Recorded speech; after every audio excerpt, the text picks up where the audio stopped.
Hey guys, in this video I'm going to show you how to delete your Shopify store before trial.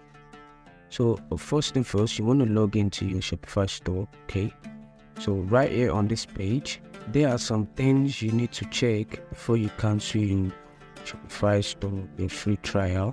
So first of all, let's go to settings. Okay, so you want to go to apps and sales channel.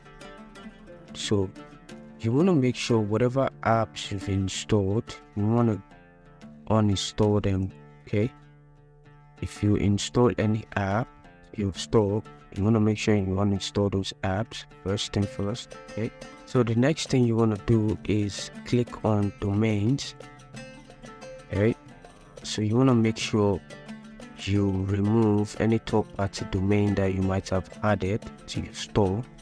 Okay, so I haven't added any domain. For you want to make sure you fit. So the next thing you want to do is go to plan.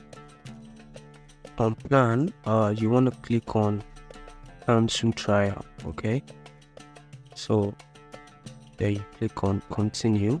So once you click on continue, then you can select the reason, or if you don't have whatever reason, and then you click on continue. The trial is going to be cancelled.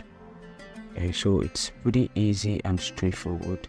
Make sure to leave a like and comment in the comment section whatever you don't understand, and I'll get back to you as soon as possible.